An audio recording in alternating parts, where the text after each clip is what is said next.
Thank you sir. ఇక్కడ బీసీల విషయంలో తక్కెలపల్లి రవీందర్ గారు పెద్దలు వారు రాష్ట్ర ప్రభుత్వానికి కొన్ని సూచనలు చేసినారు సార్.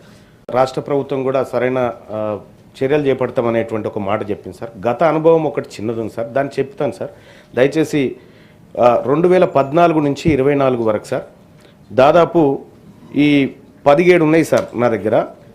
బీసీ హాస్టల్స్కి సంబంధించి 3,915 కోట్లు కేటాయిస్తే సార్ ఖర్చు చేసినాయి 2,914 కోట్లు సార్.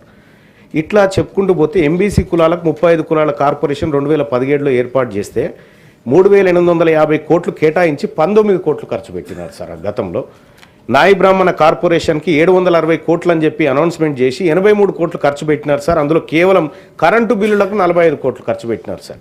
అలాగే వడ్డెర కార్పొరేషన్కు 70 కోట్లు అని చెప్పి పెట్టినారు సార్. కేవలం 17 కోట్ల రూపాయలు ఖర్చు పెట్టినారు సార్. గతంలో జరిగిన అనుభవం సార్ మాకు. ఇది రిపీట్ కాకుండా ఉండడం కోసం చెప్తున్నటువంటి మాట సార్. సగర కార్పొరేషన్కు 33 కోట్ల 84 లక్షలని పెడితే కేవలం 4 కోట్లు ఖర్చు పెట్టారు సార్. కేవలం జీతభత్యాలకే సార్. ఇది కేవలం ఏది నామకే వాస్తే కార్పొరేషన్లు ఏర్పాటు చేయడం, దానికి నిధులు లేకపోవడం, విధులు లేకపోవడం, దానికి ఒక అటెండరు, ఒక డ్రైవరు, ఒక కారు, ఇంతకే తప్ప కానీ దాని ద్వారా ఏం ఫలితాలు సాధిస్తున్నాం అనేటువంటిది ఇప్పటి వరకు రివ్యూ కూడా జరగలేదు సార్. గత 10 ఏళ్ల అనుభవాన్ని చూసుకుంటే సార్ ఇక్కడ రజక కార్పొరేషన్కు 841 కోట్లు కేటాయించడం గత ప్రభుత్వం చెప్పింది సార్. ఖర్చు పెట్టింది 111 కోట్లు అయితే 75 కోట్ల 80 లక్షలు కేవలం కరెంటు బిల్లులు సార్. ఇంకా రజకులను ఉద్ధరించడానికి ఇక్కడ చేసిన గొప్ప కార్యక్రమాలు ఏం కనిపించట్లేదు సార్. ఇంకా అంతేకాదు సార్, వాల్మీకి బోయలకు 35 కోట్లు ఖర్చు పెడతామని చెప్పి 5.98 కోట్లు ఖర్చు పెట్టారు సార్. ఇక గౌడ కార్పొరేషన్కు 186 కోట్లు ఖర్చు పెడతామని గతంలో చెప్తే కేవలం 18 కోట్లు ఖర్చు పెట్టారు సార్. ఈ రకంగా సార్ పోయిన గవర్నమెంట్లో అదే అన్యాయం జరిగింది సార్. ఈసారి ఉన్నటువంటి కాంగ్రెస్ పార్టీ ప్రభుత్వం దయచేసి 14 to 24 డేటా చెప్తున్నా, అంతకంటే ముందు ఇంకా ఆయన తగ్గతి లేదు.